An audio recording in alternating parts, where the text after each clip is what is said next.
total class. Impossible not to root for. Drew Brees set the all-time record last night. And by the way, you could make an argument, if not for the Drew Brees, a 6-foot quarterback, maybe people don't draft a Tyrod Taylor, a Baker Mayfield, a Russell Wilson, that he has opened the door for quarterbacks that aren't 6'4", and they're not as big as Terry Bradshaw, and they're not as tall as Drew Bledsoe. And there's a kid in Cleveland right now, Baker Mayfield. A few years ago, maybe you don't look at Baker Mayfield and make him a #1 pick, but Drew Brees has opened the door for guys that don't have cannon arms, that aren't 6'5". And it makes me happy because Drew is total class. And with that, via the Cowherd Global Satellite Network, David Njoku, second year, tight end for the Cleveland Browns. As I bring up Baker Mayfield, it should be noted, second year in Cleveland, since Baker Mayfield arrived, your targets have gone up. So there's something working here with you and Baker Mayfield. Am I right here? Something's working. We're trying, we're working really hard in practice every week, and it's starting to show during games. Baker's different. He's a talker. He is fun. He's on social media. When Cleveland drafted him, what did you think you were getting? And is he the same thing you got? Is he kind of what you thought you'd get? Yeah, when we picked him up, I was really excited. It's clear that he has that attitude, and he backs it up with his gameplay. In practice and in games, obviously you see him playing very, very well, and we're really excited to see him progress. Was it very early in practice? Was there a practice at camp? Was there a moment in OTAs? When was the moment, David, you knew with Baker Mayfield, oh, this dude can play? Honestly, the moment I knew he could play was when he I don't know who they played in college, but he put a flag in the middle of the field, and I saw that, and that's when I realized, I was like, okay, we have a baller here for sure. Baker's the kind of guy that you guys have been in wildly close games. Your games have been decided by 0, 3, 4, 3, and 3 points, and so you're in these crazy competitive games, even though you haven't won all of them. What is it like to be in a series of close NFL games? Do you think in a weird way it's helped you? I mean, hopefully in the future we don't have to make it that close, to where it's 3 points or 2 points or whatever. But one thing I've noticed about this team is that we don't quit. As we've all seen the past few games, it literally went down to the last play of the game, and you see the offense, defense, and special teams fighting like crazy. And I'm just really happy to be a part of this team, and I'm really excited to see this progress this year. How many times does Baker audible at the line? I mean, he obviously likes you a lot. He's watching you and Jarvis Landry a lot. How much of the offense comes from the sideline? Are there times Baker's in a huddle, Baker's at the line, he's looking at you, David, and you kind of feel like this may be a little off script? Is the offense feel completely designed, or are there times with Baker, he's kind of ad-libbing doing his thing? No, actually, it seems pretty organized. Our coaches, Todd, my tight ends coach, and our quarterbacks coach, they do a tremendous job of getting us the information that we need to play every week. And yeah, so to me, it seems everything is pretty organized. By the way, you guys were on Hard Knocks. I'm not a huge fan of Hard Knocks. I wouldn't want cameras around me all day, because I think if I had cameras around me, I would act. I wouldn't be natural. I'd be making sure I don't look like a goofball. When you guys had Hard Knocks on, were you concerned at all that, oh, good Lord, we just came off an 0-16 season. We got a camera crew. Did that worry you at all? No.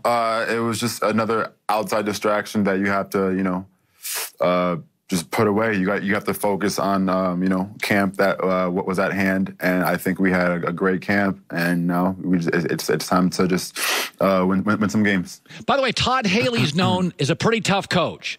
You didn't have Todd Haley last year. You have Todd Haley this year. Take some time. Tell me about Todd Haley, because when I watch Hard Knocks, he's tough. He's loud. He's intense. What's he like? He's exactly what you mentioned. You know, he's a tough coach, but at the same time, he's a great coach. You know, the way he coaches us, I believe it helps us because, you know, it puts your back against the wall and you either, you know, make a play or you don't. So for me, I definitely enjoy that way of coaching, and I think Todd's a character. I'm going to leave it at that. He's definitely a character, but a great coach for sure. Does he ever have to scream at a young guy like you? Has he ever screamed at you? Come on, Njoku, get it together. Of course. I mean, come on. You know, when it's practice, it's hot. You know, things aren't going our way. He's gonna, you know, start getting a little loud. But at the same time, it's football, and it all comes with it. So, well, I think the offense handles it well. Yeah. Listen, I know Baker doesn't like me, but you could say hi for me. I think you're going to beat the Chargers this weekend. I think this is an interesting team with a lot of dudes, and Baker's playing really well, and you're fun to watch, and you've been in 5 straight nail-biters. And good luck to you, David. Thanks for coming on the show. Thanks for having me. Appreciate it. You bet. By the way, the other team, now, don't the Raiders this weekend, who just beat them a couple weeks ago, they go to London? The Raiders are going to London to take on Seattle this weekend. So, you know, it's fun. Doug Gottlieb came on and talked about John Gruden. And, you know, I didn't love John Gruden. I wouldn't have hired him just because he's been out of the game too long. I saw it with Joe Gibbs. Here's the funny thing about John Gruden, and I think this is fascinating about the Raiders. Now, I look real smart today because I said it won't work, and they traded Khalil Mack, and he's getting crushed. And yesterday, listen to this, Gruden's like talking about how depressed he is. Here's John Gruden. I'm depressed. I'm tired. You know, I'm tired. I want to win. I want to do better, and we got to get back to work here. There's some negative things that are still resonating with me and Raider Nation. I'm going to continue to emphasize the good and do everything I can to fix the things that are bad, because most of the things that are bad, my fingerprints are all over. He has become, next to Mike Tomlin, the best quote in the NFL. But here's the thing. You know, I've said this before. The NFL is like Wall Street. There's a sea of money. If you're good at your job in the NFL, a coach, assistant, coordinator, GM, you're going to get rich. You're going to make $1 million or more. So money's never been a problem for Gruden. He made it as a head coach. He made a ton of, I think he was ESPN's highest paid on-air person. Now he signed a 10-year, $100 million deal for the Raiders. But I still think this feels like he chose money over stability. And in the NFL, to me, like Drew Brees said this 20 minutes ago on our show, everybody's caught up and I want to get the money. I want to go high in the draft. And in the end, it's all about fit and stability. They have the poorest owner in the NFL. They have the worst stadium revenue in the NFL. They're going to be moving in a year or sooner in the NFL. There's instability everywhere. I mean, you ever seen the Jenga the Jenga tower? If you did a Jenga tower, the teams at the bottom, the stable teams, are New England and Baltimore and Green Bay and Denver, and then as you go up the Jenga tree, the tower, like the Raiders would be at the top of it. The poorest owner, the worst revenue. They're going to be moving now for the third, maybe the fourth time in 25 years. It's weird to me that John Gruden, the last thing Gruden should have worried about was money.